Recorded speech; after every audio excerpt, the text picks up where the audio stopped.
il y a un régime de banane qui s'est retrouvé coincé entre deux feuilles. Du coup, j'ai dû couper les deux feuilles pour le libérer. Et d'ici quelques jours, je couperai le baba figue qui se trouve être la fleur du bananier pour que les bananes grossissent plus vite.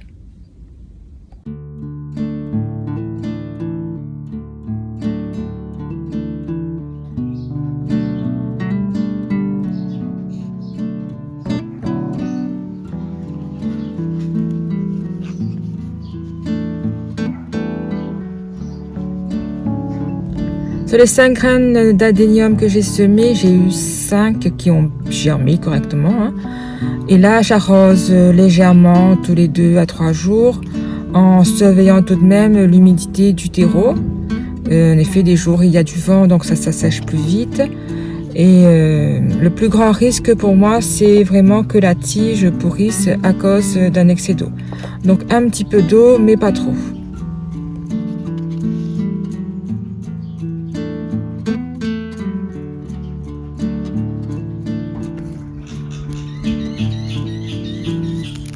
Énormément de trèfles qui ont repoussé ici. Donc là, on l'a cassé, donc ça va repousser, c'est sûr. Donc il faudrait enlever carrément le petit bulbe comme ça là, pour que ça repousse pas. Donc j'enlève au fur et à mesure dans des petits coins comme ça. Et surtout avant de planter quelque chose, de faire un semis, que j'enlève en plusieurs fois pour pas que ça repousse dans le semis.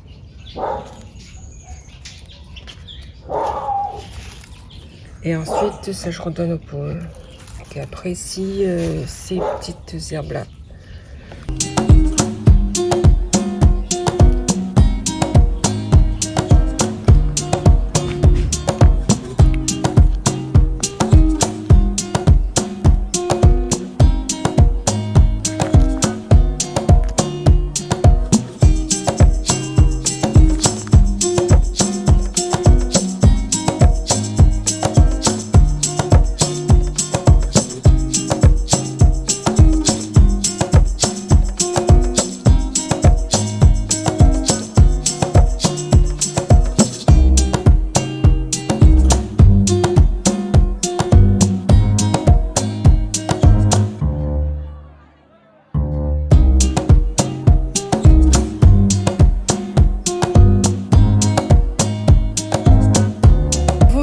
Faire des boutures, vous avez une belle plante vivace, vous avez voulu essayer les boutures, on vous a dit c'est pas compliqué, c'est facile, mais là vous vous êtes retrouvé face à un échec.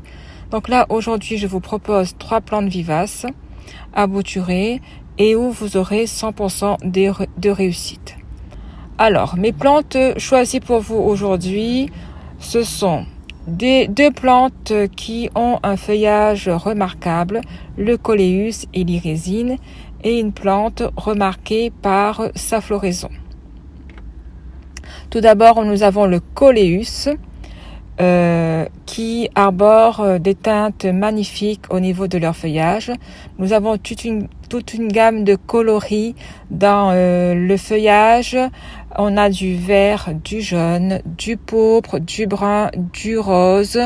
Souvent, on a des feuillages bicolores, voire tricolores.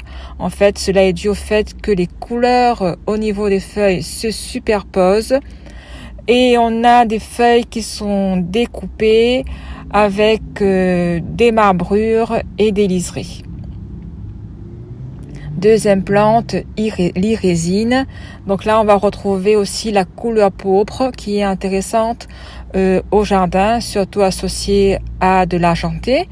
Donc l'irésine, on aura des feuilles là plutôt rondes avec une couleur pourpre, avec des nervures roses, et on retrouvera aussi des tiges roses. La troisième plante vivace est remarquable par sa floraison. En fait, on peut aussi l'utiliser en couvre-sol. Il s'agit du pourpier, donc à installer essentiellement en plein soleil pour avoir une bonne floraison. vous allez voir que les fleurs vont être multiples et s'ouvrir au premier rayon du soleil. On aura donc toute une gamme de coloris dans les fleurs. On aura des fleurs simples et des fleurs doubles, des fleurs de couleur jaune, orange, rose, blanche, mauve, et on aura aussi des fleurs avec des couleurs double couleur. Souvent on retrouve des pourpiers à fleurs jaunes et orange. Donc on va voir aujourd'hui le bouturage de ces 3 plantes vivaces, 100% de réussite. Alors tout d'abord, la première étape, c'est de récupérer des petites tiges sur nos plantes préférées. Récupérer donc nos boutures. Donc là ici, j'ai récupéré des boutures de Coleus vert clair pourpre, des boutures d'irésine et des boutures de pourpiers de différentes variétés. Donc là, on a des pourpiers à fleurs jaunes simples, des pourpiers à fleurs roses clair double et des pourpiers à fleurs roses fuchsia double. Ensuite, la deuxième étape, c'est d'enlever toutes les feuilles qui se trouvent à la base de la bouture. Donc on va enlever toutes les feuilles qui se trouvent en bas de la tige pour éviter tout risque de pourriture. Et on doit garder au moins un œil sur la tige pour que les racines s'enracinent. Donc ça va être à cet endroit-là que on va avoir le départ des nouvelles racines. Ensuite, on enfonce la tige en enterrant bien l'œil et on tasse bien autour de la bouture. Le substrat choisi, ça va être un substrat ordinaire, de la terre de jardin. On pourrait mélanger avec un petit peu de terreau. Souvent le terreau, il est enrichi un petit peu en fertilisant pour faciliter l'enracinement, mais c'est pas obligé. Ce sont des plantes faciles à bouturer, donc ce n'est pas obligé. Si vous avez juste un petit peu de terre de jardin, ça le fait. Et on enfonce la tige en gardant un œil bien dans la terre et on tasse autour.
Ensuite, on va arroser un petit peu et on va mettre nos boutures à s'enraciner à la mi-ombre.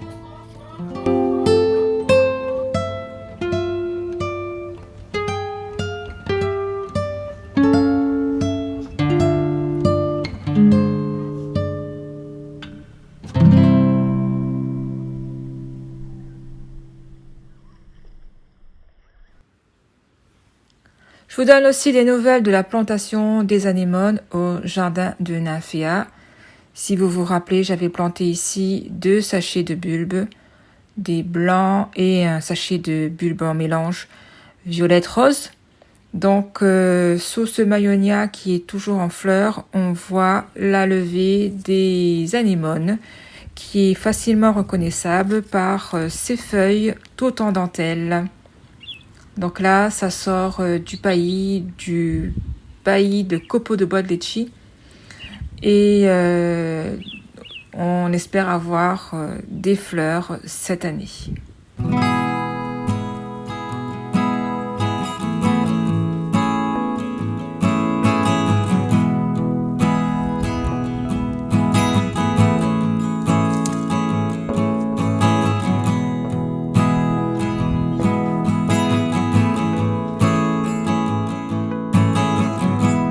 J'avais planté dans un gros pot, une liane de vanille avec comme tuteur une branche de pignon d'Inde.